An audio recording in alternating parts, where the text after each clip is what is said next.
Let's discuss the growth and development of the Islamic capital markets. In last couple of years, Islamic capital market is growing tremendously. It has become a huge market in terms of billion of dollars. But it is a gradual increase in stages. In stage one, the study about Islamic finance started in Azerbaijan, China, Hong Kong, Philippines, and Uzbekistan. Then in stage two, it went to Albania, Algeria, Germany, Kazakhstan, Lebanon, Oman, Sri Lanka, Syria, and United States. In stage three, it went to Bangladesh, Brunei, Indonesia, Morocco, Palestine, Qatar, Russia, Singapore, South Africa, Tunisia, and Turkey. Then it went to Egypt, Iran, Jordan, KSA, Pakistan, Sudan, and UAE. And in stage 5, in terms of full capital market, Bahrain and Malaysia, these are two countries which are now becoming the role model in terms of Islamic capital markets in the whole world. In stage 1, they start beginning to study about Islamic issues. Stage 2, they introduce insurance and retail offerings. In stage 3, they develop IFIs like Islamic financial institutions. In stage 4, they introduce mutual funds. And in stage 5, they introduce the full capital market. This is the growth. Now, in terms of growth, of course, the first concept behind this growth was conventional banking was available, and they were doing pretty good. They were very organized in terms of knowledge, product, featuring customer satisfaction and all that stuff. When it comes to Islamic banking, it developed as a new industry in terms of Islamic financial industry. Then first index, equity index was introduced in 1996. Then Dow Jones Islamic Market Index was introduced in 1999, and in Kuala Lumpur it was in April 99. This is how things keep moving. Growth in members was observed, so approximately 3.3 billion was the size over the past 7 years. 150 Islamic equity funds in all over the world, and the growth is around 12 to 15% every year. In 1994 it was 9%, in 2000 till 2005 it is 127% increase over the years.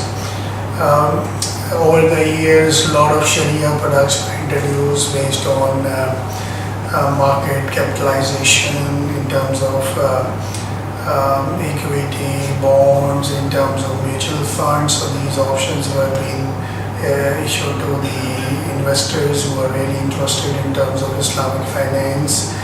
Then we have equity market screening process were introduced, which was to comply with Sharia. It is mainly observed in Malaysia. Then they introduced like FTSE Islamic Index, Standard & Poor, the very famous rating company. They introduced they launched in 2007. So it's a gradual focus of the world based on the increasing need. Then a UFI Sharia standard came into by the Accounting and Auditing Organization for Islamic Financial Institutions. They try to standardize certain things, how to do accounting for Mudariba, Musharika, Jari, Salam, Istasniya, and what are different accounting issues in terms of reporting, analysis. This is what they take in consideration in general. And then if you see the GCC, we called as Gulf Cooperation for a Council. This is between Gulf countries, mainly they are oil producing countries like United Arab Emirates, Saudi Arabia, Kingdom of Saudi Arabia, Sultanate of Oman, then it covers Kuwait, Qatar. These are all GCC countries. They started, the GDP was in 2000 for Bahrain was 7.9, for Kuwait around 36.88, Saudi Arabia was huge in the 188.44, and in the UAE it was 70.5, and till 2005 if you compare it was almost double growth. Bahrain in 2005 become 12.9, Kuwait become 74, Saudi Arabia become 286, and in UAE, United Arab Emirates, it has become 27.9. These figures were issued from the World Bank statistics, and they are all in, as I told you, in $billion. This industry is growing, GCC is growing in terms of economy, GDP, infrastructure, and a lot of Islamic investments are prevalent, and they are really working as the leaders in terms of Islamic finance and products. Market liberalization policies are very much required in terms to liberate the market for free sources about the buying and selling. So these policies were introduced. Then they adopt the international best practices, like in conventional banking we have CHIPS, like global investment standards. This is the same as they try to regulate all the industry, one framework, one Islam, one product. This will be a very nice idea. It will let this industry grow all over the world. In certain countries, we have taxations, and we pay taxes when we buy a home, when we invest, we have capital gains.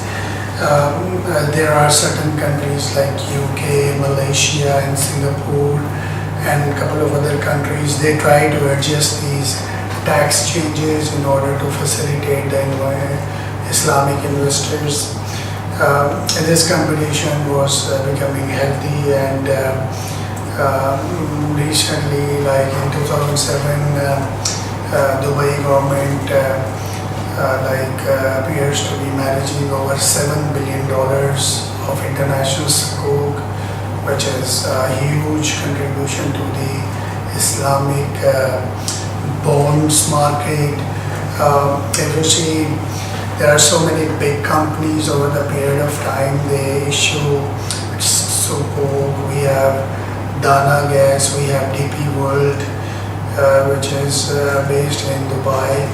We have DIFC, the Dubai International Financial Center. We have Bakhtiyar Investments. We have Emirates Islamic Bank, Dubai Islamic Bank, Sharjah Electricity and Water Authority. They issue sukuk. We have in Abu Dhabi based construction largest company is Aldar Properties. So these are so many names in terms of their size and volume, which is contributing towards the sukuk market, sukuk bonds, and contributing towards the bond markets in terms of Islamizations. Then, of course, the international agencies' role is very important in terms of growth of Islamic capital markets, because there are a lot of constraints in terms of globalization, harmonization, standardization in terms of accounting, frameworks, policies, procedures.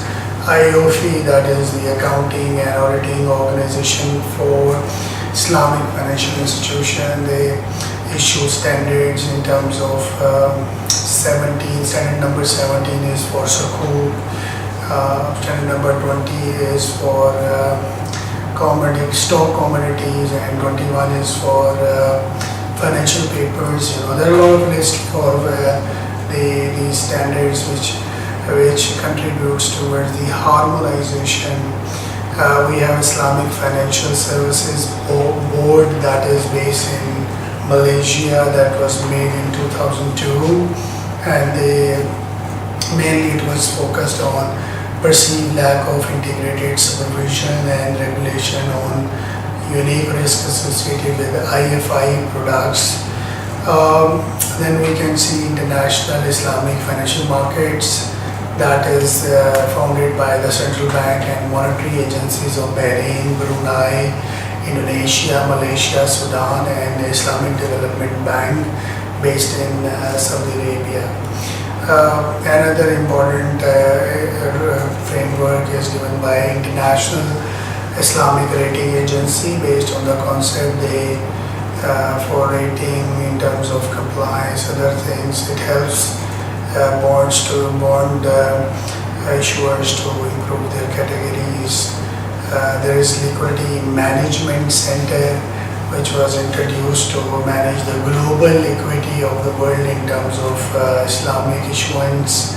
The role of Islamic Development Bank is really vital, and they address so many issues in terms of Muslim community, Muslim members, and their compliance with the Sharia law and standards in terms of achieving the best results in terms of the good governance.